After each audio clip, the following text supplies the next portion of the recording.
انسان کی زندگی اگر دیکھا جائے تو 3 دن کی ہے. ایک وہ دن جو گزر گیا جس کو ہم یسٹرڈے کہتے ہیں، ایک وہ دن جو کل آئے گا جسے ہم ٹمارو کہتے ہیں، اور ایک وہ دن جس میں آج ہم رہ رہے ہیں. عام طور پر جب زندگی کی بے ثباتی یا کم عمری کا ذکر کیا جاتا ہے تو کہا جاتا ہے کہ 2 دن کی زندگی، اور یہ ایک حقیقت ہے کہ جب 2 دن کی زندگی کی بات ہوتی ہے تو ایک وہ جو گزر چکی اور ایک وہ جو آنے والی ہے. بہت سے لوگ یا ماضی میں رہتے یا پھر مستقبل میں، بہت کم لوگ حال میں رہتے. جو کچھ گزر چکا وہ گزر چکا، وہ ہمارے ہاتھ سے نکل چکا، اس کے بارے میں ہم کچھ نہیں کر سکتے.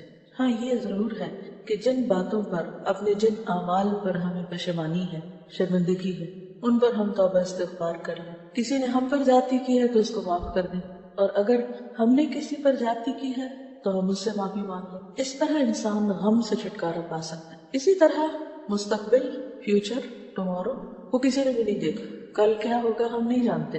جو چیز ہمارے ہاتھ میں ہی نہیں، جس کے بارے میں ہم کوئی علم بھی نہیں رکھتے، اس کے بارے میں فکر کرنا، خوف زدہ رہنا، پریشان ہونا، اس سے حاصل کچھ نہیں. بہت سے لوگ کیوں دکھی رہتے ہیں کہ میرا کیا بنے گا، کل کیا ہوگا.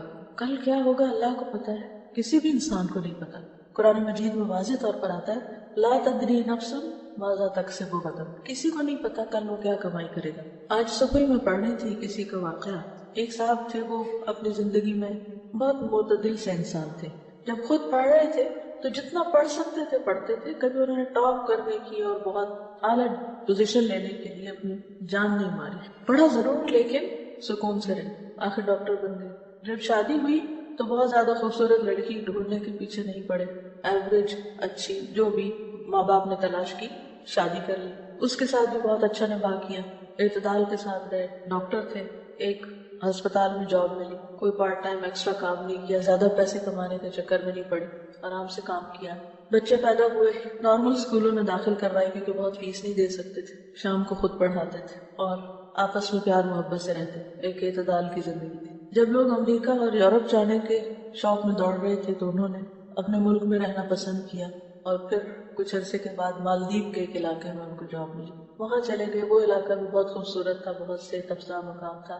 ان کی بیوی اور وہ مل کر، بیوی ان کے گھر کے کام کاج کرتی، سبزیاں وغیرہ خرید لاتی، خود بہت اچھی طرح آنیسٹی کے ساتھ کام کیا، اور اس طرح اپنے پیشے میں خاص مہارت حاصل کر لی کیونکہ فوکس تھے، ایک ہی کام پر توجہ تھی. کچھ عرصے کے بعد انہوں نے ایک ایڈ دیکھی کہ آسٹریلیا میں ایک ڈاکٹر کی ضرورت ہے، اور علاقہ ایسا ہے کہ جہاں پر کچھ زیادہ آبادی نہیں ہے، دور دراز کا علاقہ. تو چونکہ پہلے ہی وہ اس طرح کی زندگی کے عادی تھے، انہوں نے اس کو قبول کر لیا. جب وہاں پر پہنچے تو آسٹریلین گورنمنٹ نے دیکھا کہ بہت ہی اچھے طریقے سے وہ، یعنی بہت ہی اچھے ڈاکٹر ہیں اور بہت اچھی طرح کام کر رہے ہیں، تو بہت متاثر ہوئے. انہوں نے بہت سارے علاقے کا ان کو انچارج بنا دیا اور تقریباً 200 ایکڑ زمین بھی ان کو دے دی، اور کچھ ہی عرصے میں وہ بہت زیادہ مالدار ہو گئے. بچے ان کے سب فرما بردار تھے کیونکہ بچوں کو انہوں نے توجہ دی تھی، خود پڑھایا تھا، خود بیوی نے بھی توجہ دی تھی، اور ایک پرسکون زندگی بسر کی تھی کہ دنیا کی حوث نہیں تھی. یعنی دوسرے لفظوں میں آپ کہیے کہ خوف اور پریشانی اور ٹینشن فری زندگی بسر کی تھی. محنت ضرور کی لیکن دوسروں کا مقابلہ نہیں کیا، مال کے پیچھے دوڑ نہیں لگائی، کام کیا لیکن اللہ پہ بھروسہ رکھا. یہ ایک مثال ہے اس شخص کی جو آج میں جیتا ہے کہ میں آج جو کام میرے اوپر ہے، جو ذمہ داری آج مجھ پر ہے، وہ میں کس طرح انجام دے رہا ہوں. مثلا اس وقت ہم کلاس میں بیٹھے، اس وقت جس کام کے لیے میں یہاں بیٹھی ہوں، کیا میں وہ کام توجہ سے کر رہی ہوں؟ کیا میں اس کا حق ادا کر رہی ہوں؟ کیا میں اس کے لیے ذہنی طور پر تیار ہو کر آئی؟ کیا میں اس کو انجوائے کر رہی ہوں؟ کیا میں غور سے سن رہی ہوں؟ کیا میں اس کو جذب کر رہی ہوں؟ کیا سیکھنے کے بعد اس پر عمل کرنے کی نیت اور ارادہ ہے؟ تو جو لوگ پوری توجہ کے ساتھ اور دلچسپی کے ساتھ یہاں بیٹھے اور واقعی کچھ سیکھ رہے ہیں، وہ یہاں سے اٹھیں گے تو کچھ لے کر اٹھیں گے، ان کے اندر ایک سینس آف اچیومنٹ ہو. وہ جب جائیں گے تو ان کی زندگی میں کچھ تبدیلی آئے گی. لیکن اگر یہاں بیٹھ کر بھی ہم ادھر ادھر دیکھیں، ہم پوری طرح توجہ نہ کریں، کچھ سنیں اور کچھ نہ سنیں، اور بس لگے بندے بیٹھ جائیں کہ بلایا ہے تو آنا ہی پڑا ہے تو آ گئے ہیں، اور جب وقت ختم ہوگا چلے جائیں گے. اور کچھ گھر کے کام تھے وہ پتہ نہیں وہ ہوئے ہیں کہ نہیں، وہ پیچھے سوچ رہے ہیں، یہ ہے کہ ابھی جا کے پھر پتہ نہیں یہ اور یہ کرنا ہے، فلاں جا کے جانا ہے، فلاں بھی جانا ہے، کل کا یہ کام ہے، پرسوں کا یہ کام ہے. انہیں ٹینشنز کے ساتھ بیٹھے ہیں، نہ اس وقت کو انجوائے کر رہے ہیں، نہ گزر چکا ہے جو اس کو پکڑ سکتے ہیں، نہ جو آنے والا ہے اس پر کوئی کنٹرول ہے. یہ زندگی کیا زندگی؟ ہم نے اپنی زندگی کو خود اپنے ہاتھوں سے عذاب بنایا. اس سے نکلنے کی ضرورت ہے. اس سے وہی شخص نکل سکتا ہے اور پر امن اور پرسکون رہ سکتا ہے جس کا اللہ پر بھروسہ ہو، اللہ پر توکل ہو، کوشش کے بعد وہ اپنے معاملات اللہ کے سپرد کر دے، کیونکہ رزق اس کے ہاتھ میں ہے، زندگی اس کے ہاتھ میں ہے، شفا اس کے ہاتھ میں ہے، ہمارے سارے معاملات کا مالک وہ ہے، اور جو طریقے اس نے بتائے ہیں اس کے مطابق ہم اپنی زندگی کو ڈھالیں۔ ان طریقوں میں کچھ کرنے کے کام ہیں اور کچھ اس سے لو لگانے کے، اس کی عبادت کرنے، کیونکہ اللہ نے ہمیں ڈیزائن اس طرح کیا ہے کہ ہم اس کی عبادت کریں، اور یہ دو طرح ہوتی ہے، ایک براہ راست اس کے آگے جھک کر، مثلا ہماری جو باڈی ہے وہ جانوروں سے مختلف ہے، حالانکہ ان کی بھی ٹانگیں ہوتی ہیں، ہماری بھی ہوتی ہیں، ان کے بھی سارے سسٹمز ہیں، سرکولیٹری سسٹم ہے، ڈائجسٹو سسٹم ہے، ریسپریٹری سسٹم ہے، یہ سارے سسٹم چھوٹے سے چھوٹے جانور سے لے کے بڑے سے بڑے جانور میں ہوتے ہیں، لیکن ان کی ساخت اور ہماری ساخت میں فرق ہے۔ ہماری جو ساخت ہے وہ ان سے مختلف ہے، کیونکہ اللہ نے ہمیں ایک خاص کام کے لیے بنایا، اور وہ کیا ہے وہ اللہ تعالیٰ نے خود بتا دیا، وَمَا خَلَقْتُ الْجِنَّ وَالْإِنسَ إِلَّا لِيَعْبُدُونِ، کہ میں نے جن و انس کو اپنی عبادت کے لیے پیدا کیا ہے۔ اس عبادت میں سر فہرست نماز ہے۔ اس کے لیے آپ دیکھیں کہ ہمارے جو ہاتھ ہے، مثلا ہم ہاتھ اوپر اٹھاتے ہیں، ہم اٹھا سکتے ہیں، جانور اس طرح ہاتھ نہیں اٹھا سکتے، ہم پورا رکوع کرتے ہیں پھر اٹھ جاتے ہیں، جانور اس طرح نہیں کر سکتے، وہ رکوع میں جو پیدا ہوئے سارا وقت رکوع ہی کر رہے ہیں، اور جو زمین کے ساتھ لگے ہوئے وہیں لگے ہوئے سجدہ کر رہے ہیں، اور کچھ کھڑے ہیں تو وہ اسی طرح ہی بس کھڑی پوزیشن میں، ان کا چلنا پھرنا کھانا پینا سب کھڑے ہو کے ہی ہو رہا ہے۔ تو اس میں آپ دیکھیے کہ ہم ایک خاص طریقے پر آپ دیکھیے کھڑے ہوتے ہیں، رکوع کرتے ہیں، سجدے میں جاتے ہیں، گھٹنے ٹیکتے ہیں، ناک نیچے رکھتے ہیں، گردن ہماری اسی طرف فلیکسیبل ہو جاتی ہے، پھر ہم کھڑے ہو جاتے ہیں، پھر ہماری گردن مڑ جاتی ہے، سلام کرتے ہیں، رائٹ اور لیفٹ کرتے ہیں، دائیں بائیں دونوں طرف سلام کرتے ہیں۔ یہ سب کچھ کیا ہے دراصل کہ ایک خاص طریقے پر ہمیں بنایا گیا ہے۔ عبادت کا دوسرا رخ بندوں کی خدمت، انسانوں کے کام آنا ہے۔ انسانوں کے کام انسان کس طرح آتا ہے؟ اپنے دماغ سے، سوچ سے، زبان سے، اپنے ہاتھوں سے۔ یہ جو ہاتھ ہیں اللہ نے ہمارے اس خاص طریقے پر بنائے ہیں، اسی وجہ سے بنائے ہیں، ایک خاص سائز کے بنائے ہیں، خاص فلیکسیبلٹی کے، تاکہ ہم کام کریں، فارغ بیٹھنے کے لیے نہیں ہے، کچھ کریں، چاہے وہ لکھیں پڑھیں، چاہے آپ کھانا بنائیں، روٹی بنائیں، جھاڑو لگائیں، کچھ بھی کریں، جو بھی کام آپ نے کرنے وہ یہ سب اس لیے بیکار بیٹھ جانے کے لیے نہیں ہے، ہم یہ سوئے رہنے کے لیے نہیں بنائے گئے۔ تو ان سب طریقوں سے انسان جب اللہ کی مرضی کے مطابق کام کرتا ہے تو وہ عبادت کر رہا ہوتا ہے، اپنی زندگی کا ایک مقصد پورا کر رہا ہوتا ہے۔ زندگی آج کی زندگی ہے، اس وقت کی زندگی، اس وقت میں زندہ ہوں، یہی میری زندگی ہے۔ جب یہ نہیں رہے گی تو کچھ بھی نہیں رہے گا، ساری سوچیں دھری کی دھری رہ جائیں گی۔ اس لیے ضروری ہے کہ اس وقت سے میں فائدہ اٹھا لوں، اپنے آج سے فائدہ اٹھا لوں، اس لمحے سے فائدہ اٹھا لوں، اس کو خوبصورت بنا لوں، اس کو موسٹ پروڈکٹیو بنا لوں، یہ بیکار نہ گزرے۔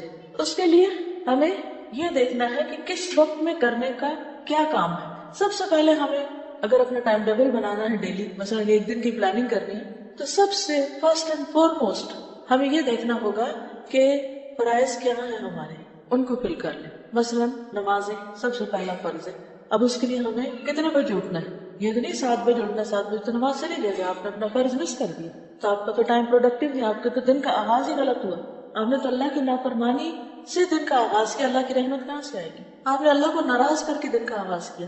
تو بہت ضروری ہے کہ ہم جب ٹائم ٹیبل بنائیں تو پہلے اپنے مارک کر لیں، مارننگ، ظہر، عصر، مغرب، عشاء، اب باقی کام ان کے آس پاس کر لیں۔ بندوں میں ہماری ذمہ داری کون کون ہے؟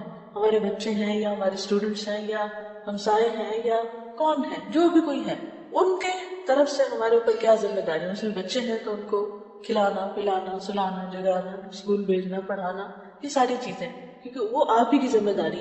کلکم راعٍ وکلکم مسئول عن رعیتہ، ہر شخص نگران ہے، ہر شخص ذمہ دار ہے، ہر ایک سے اس کی رعایا کے بارے میں پوچھا جائے۔ ان کو میں نے کیا کیا کہاں کہاں ٹائم دینا ہے۔ اگر ماں باپ آپ کی ذمہ داری ہے تو ان کے بارے میں سوچ لیجیے، پھر اس طرح شوہر ہے، شوہر کے لیے بیوی ہے، اس بیوی بچوں کے لیے کمانا کھلانا پلانا، یہ ساری چیزیں، یہ سارے ملا جلا کے ہمارے روز مرہ کے ٹاسک سے ایک لمبی لسٹ بن جاتی ہے۔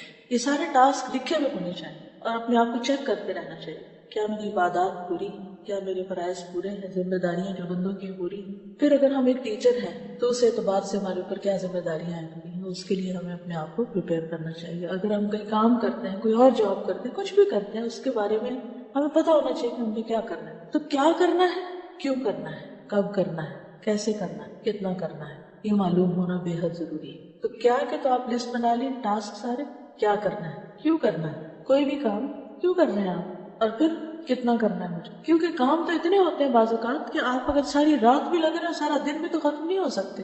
اگر ان کو سٹاپ لگانا ہے نا، آگے نماز کا وقت آ رہا ہے، ان کو سٹاپ لگانا ہے کہ آگے کوئی اور چیز آ رہی ہے، تو اس کو پھر آپ اسی کے مطابق ہی ڈیوائڈ کرتے ہیں. تو سارے کیا کرنا ہے، کیوں کرنا ہے، کتنا کرنا ہے، کب کرنا ہے، یہ پتا ہونا چاہیے. یہ نہیں کہ نماز کے وقت میں آپ کھانا پکانے لگ جائیں اور سونے کے وقت میں آپ بیٹھ کے ٹی وی دیکھتے رہیں اور جب پھر نماز کا وقت ہوتا پھر سو جائیں. یہ نہیں ہو سکتا.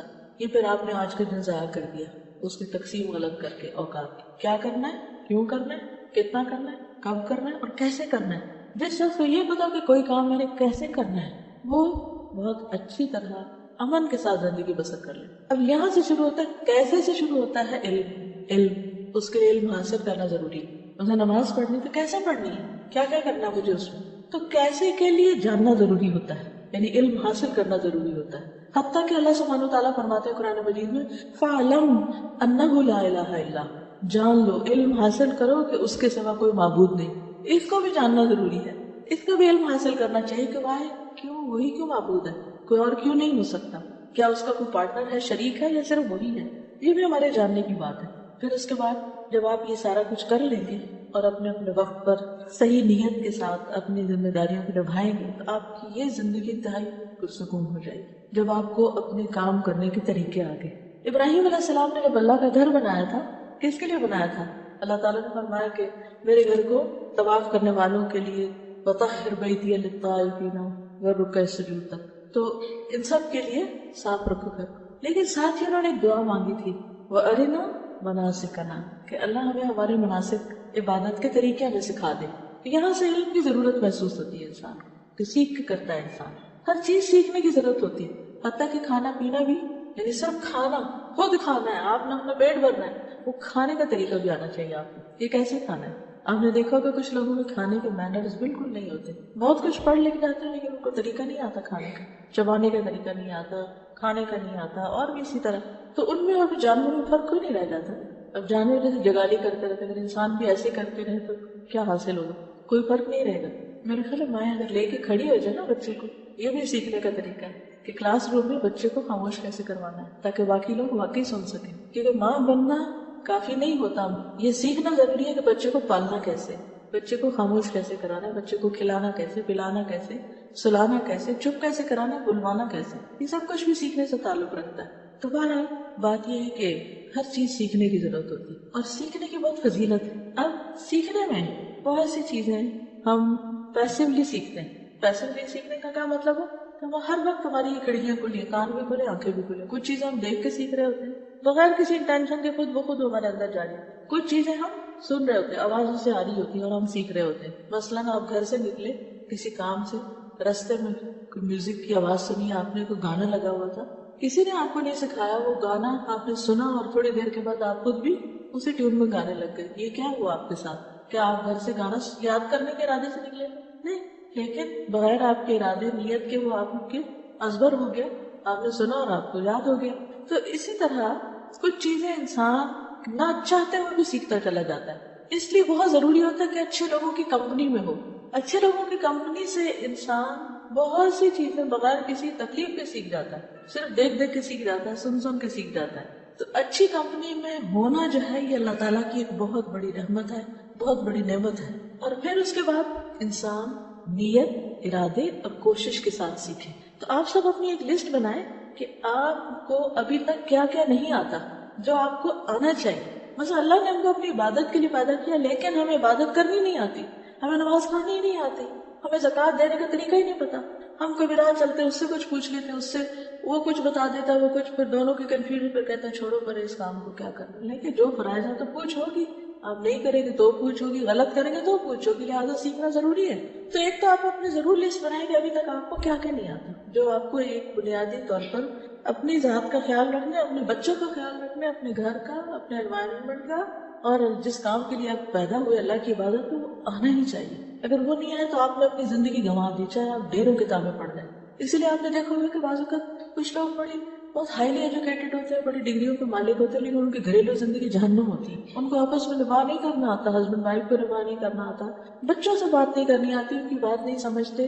کہنے کو ہم بہت پڑھے لکھے، یہ پڑھا لکھا کیا فائدہ دیتا ہے اگر ایک انسانوں کے ساتھ ڈیلنگ ہی نہیں آتی. انسان کو دوستوں کو بھی دشمن بنا لیتے ہیں، اپنے خیر خواہوں کی بھی قدر نہیں پہچانتے، کبھی شکر گزار ہی نہیں ہوتے، پتہ ہی نہیں ہے کہ یہ بھی کرنے کا کام ہے. ویسے بہت انٹیلیجنٹ ہیں، ویسے بڑے بڑے کارنامے کرتے ہیں، لیکن بنیادی اخلاق کا نہیں پتا، یہ بھی سیکھنے کی بات ہے. تو سیکھنے کو تو بہت کچھ ہے، اور اس کے لیے آپ کو باقاعدہ اپنے ٹائم ٹیبل میں ایک حصہ بنانا ہوگا، سیکھنے کے لیے ایک طریقہ اختیار کرنا ہوگا. تو بات یہ ہو رہی تھی کہ سیکھنے کو تو بہت کچھ ہے، لیکن کچھ چیزیں ایسی ہیں جنہیں پرائرٹی پر سیکھ لینا چاہیے. انہیں میں سے وہ دعائیں ہیں جو ہم اپنی حفاظت کے لیے پڑھتے ہیں. لیکن ہم میں سے ہر شخص کسی نہ کسی دل کے گوشے میں اس کے خوف بیٹھا ہوا کہ ہاں یہ چھتر مجھ پہ آ گرے. کبھی خیال آیا کہیں میں پھسل نہ جاؤں، کہیں چور نہ آ جائے. کبھی اندھیرے سے ڈر لگتا ہے، کبھی کسی چیز سے کبھی ڈر لگتا ہے. ہر شخص کو کسی نہ کسی چیز سے ضرور ڈر لگتا ہے. اس کو کہتے ہیں، پھر اس کو نام دے دیتے فوبیا. بہرحال جو مرضی نام دے دیں، لیکن ڈر تو اپنی جگہ ہے ہی، اس سے تو انکار نہیں کیا جا سکتا. خصوصاً کچھ کھونے کا، کچھ ضائع ہونے کا، کچھ ہاتھ سے نکل جانے کا، یہ ڈر بہت ہوتا ہے، نہیں کیا ہوگا. تو اس کے لیے ہمیں ایک بہترین چیز سکھائی گئی ہے، اور وہ ہے آیت الکرسی. آیت الکرسی یہ اس آیت کا نام ہے. آیت الکرسی جو ہے یہ قرآن مجید کی آیات میں سے بہت ہی افضل آیت ہے، بہت بلند درجے کی آیت ہے. جیسے سورتوں کے نام ہے نا، اسی طرح کچھ آیتوں کے بھی نام ہے. اللہ سبحانہ تعالیٰ نے آدم علیہ السلام کو مختلف چیزوں کے نام سکھائے تھے، اور کسی بھی شخص کے صاحب علم ہونے کی علامت ہی ہوتی ہے کسی بھی فیلڈ یا فن میں کہ اس کو اس خاص علم سے متعلق چیزوں کے نام آتے ہیں. مثلاً آپ قرآن کے طالب علم ہیں اور آپ کو سورتوں کے نام ہی نہیں آتے، کیا جانا آپ نے. اسی طرح مثلاً آپ باٹنی پڑھ رہے ہیں اور اپنے انوائرمنٹ میں ارد گرد پودوں کے نام کوئی نہیں آتے، گھاس کی قسموں کا نہیں پتا، درختوں کے نام نہیں آتے. اب ہر شخص کے لیے ہر علم کی ہر چیز سیکھنا تو فرض نہیں ہے، لیکن کم از کم جو علم آپ پڑھ رہے ہیں اس کے متعلقہ چیزوں کے نام آنا ضروری ہے. کئی لوگ ایسے ہوتے ہیں کہ وہ لوگوں کے بیچ میں سالوں رہ رہے ہوتے ہیں، ان کو آس پاس لوگوں کے نام ہی نہیں آتے. آپ کی کیا ریلیشن شپس ہوں گے اچھے، کیسے اچھے ہو سکتے ہیں. مجھ سے کسی نے پوچھا کہ آپ وہ پڑھا رہی تھی، کہنے لگی کہ مجھے آپ کو ٹپ بتائیے، آپ بھی پڑھاتی. میں نے ایک دن ان کو ایک ٹپ بتائی، دوسرے دن دوسری بتائی، کل میں نے ان کو تیسری ٹپ بتائی. تیسری ٹپ یہ تھی کہ اپنے گروپ کو جس کو آپ پڑھا رہی ہیں اس کی تمام اسٹوڈینٹس کے نام یاد کریں اور اسٹوڈینٹس کو ناموں سے بلائیں. کہنے یہ تو بہت ہی مشکل ہے، چھوٹا سا گروپ ہے، بہت ہیوج کلاس ہے، اس میں تو ہوتی ہے ہمیں سے مشکل، لیکن میں پوری کوشش کروں گی. میں نے کہا اس سے آپ فرق جانیں گے کہ اسٹوڈنٹ اور ٹیچر کا جب تک کنیکشن نہیں ہوتا تو علم پاس نہیں، وہ صرف انفارمیشن ہے، آپ سیکھ نہیں سکتے. پھر آپ کو پتہ نہیں آپ آس پاس کون بیٹھا ہوا ہے، وہ کیا کر رہا ہے. اور ان کو میں نے اتفاق سے یہی حدیث دلیل کے طور پر دی کہ حضور صلی اللہ علیہ وسلم نے ابی بن کعب کو شاباش دی تھی کہ تمہیں علم مبارک ہو اے ابو المنذر. آپ کو صرف ان کا نام نہیں، ان کی کنیت بھی پتہ تھی. اور آپ کو پتہ ہے کہ کتنے بے شمار صحابہ ہیں آپ کے آس پاس، لیکن آپ کو ان کے نام آتے تھے. تو اپنے آس پاس کے لوگوں کے نام جاننا، جس گھر میں آپ رہتے ہیں اس کے مختلف ڈائریکشن کا معلوم ہونا کہ سورج کدھر سے نکلتا ہے، قبلے کا رخ کیا ہے. آپ کہتے ہیں کہ یہ کس کو نہیں پتا. ریسنٹلی مجھے اس کا اتفاق ہوا، میں کہیں گئی بھی تھی تو میں نے ان سے کہا، بچی تھی اس گھر میں 11-12 سال کی، میں نے کہا بیٹا قبلے کا رخ کدھر ہے، ٹوٹلی اپوزٹ ڈائریکشن بتائی.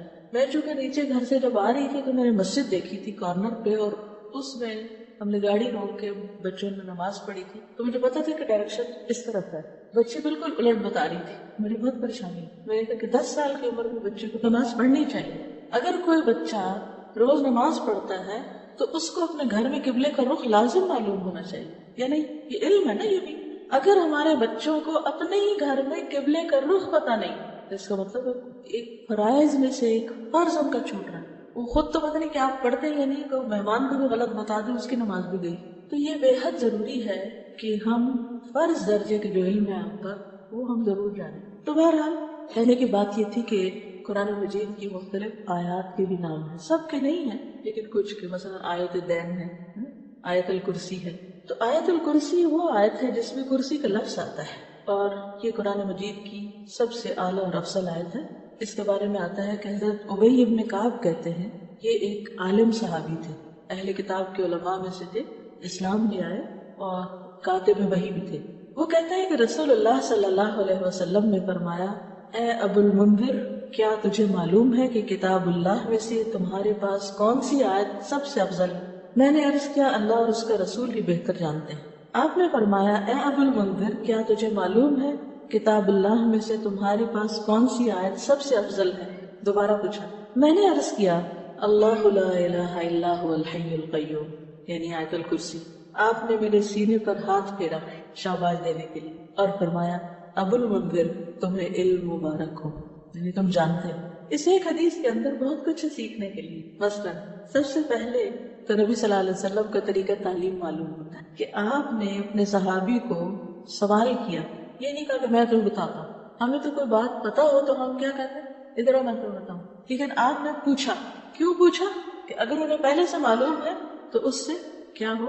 سوال کرنے سے ایک تو ایک انٹریکشن ہوتی ہے، دوسرے کو اہمیت بھی دی جاتی ہے، اس سے ایک تعلق پیدا ہو جاتا ہے.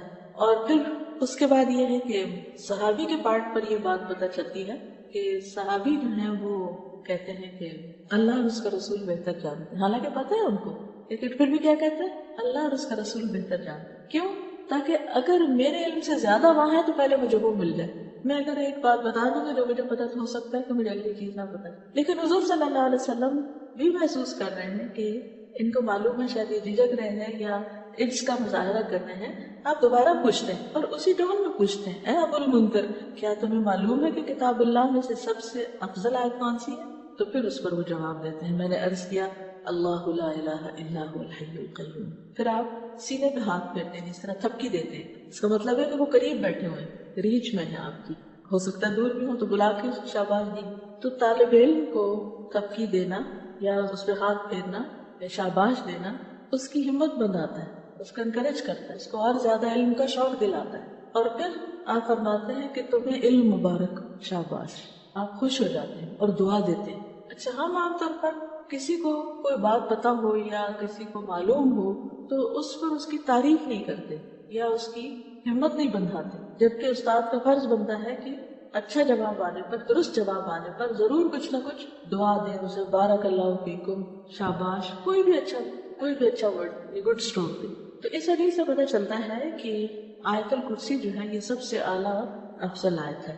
پھر اسی طرح ایک اور حدیث ہے، حضرت ابن اسقا کہتے ہیں رسول اللہ صلی اللہ علیہ وسلم صفہ میں تشریف لائے. صفہ کیا تھا؟ وہ چبوترا جس پر صحابہ بیٹھ کر پڑھا کرتے، وہیں رہتے تھے، وہیں پڑھتے تھے. تو ایک آدمی نے آپ سے سوال کیا، یا رسول اللہ سب سے زیادہ عظمت والی آیت کون سی ہے؟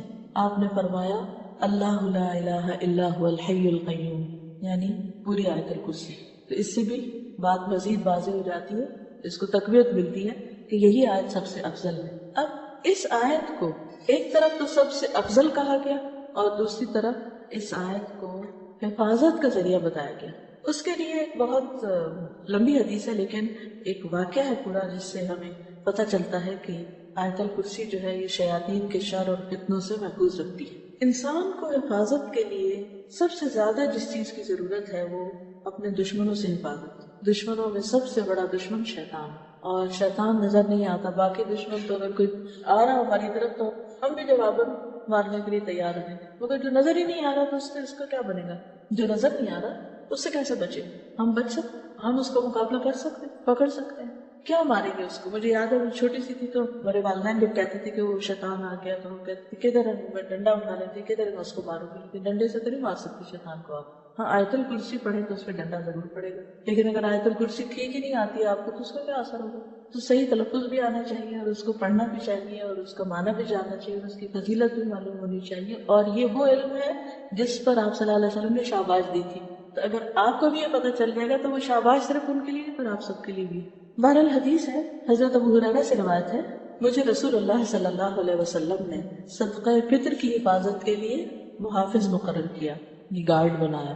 اس دوران میں ایک شخص آیا اور اس نے غلہ سے لفیں بھر بھر کر نکالنی شروع کر دی، یعنی وہاں سے نکالنا شروع کر دیا. میں نے اسے پکڑ لیا اور کہا میں تجھے ہر صورت میں رسول اللہ صلی اللہ علیہ وسلم کے پاس لے جاؤں گا، تم چور ہو. وہ کہنے لگا میں محتاج آدمی ہوں، بال بچے دار ہوں، سخت ضرورت مند ہوں، لہٰذا معاف کر دو. چنانچہ میں نے اسے چھوڑ دیا. صبح ہوئی تو رسول اللہ صلی اللہ علیہ وسلم نے دریافت فرمایا ابو ہریرہ گزشتہ رات تمہارے قیدی کا کیا بنا؟ کیونکہ آپ کو وہی کے ذریعے خبر ہو چکی تھی. میں نے عرض کیا یا رسول اللہ صلی اللہ علیہ وسلم اس نے اپنی شدید حاجت کا اظہار کیا، بال بچوں کا شکوہ کیا، میں نے اس پر رحم کیا، اسے چھوڑ دیا. آپ نے فرمایا خبردار رہنا، اس نے جھوٹ بولا وہ پھر آئے گا. مجھے آپ کے فرمان کی وجہ سے یقین تھا کہ وہ ضرور آئے گا، لہٰذا میں گھات میں بیٹھ گیا کب آتا ہے اور جو کرنا ہو گیا. وہ آیا اور غلے میں سے پھر لپیں بھرنے لگے. میں نے پکڑ لیا، میں نے کہا اب تو میں تمہیں ضرور حضور صلی اللہ علیہ وسلم کی خدمت میں لے جاؤں گا. اس نے کہا مجھے چھوڑ دو، میں غریب ہوں، عیالدار ہوں، آئندہ نہیں آؤں گا. میں نے رحم کھاتے اسے پھر چھوڑ دیا. صبح ہوئی تو رسول اللہ صلی اللہ علیہ وسلم نے دریافت فرمایا اے ابو ہریرہ تمہارے قیدی نے کیا کیا؟ میں نے عرض کیا یا رسول اللہ صلی اللہ علیہ وسلم اس نے اپنی شدید ضرورت کا شکوہ کیا،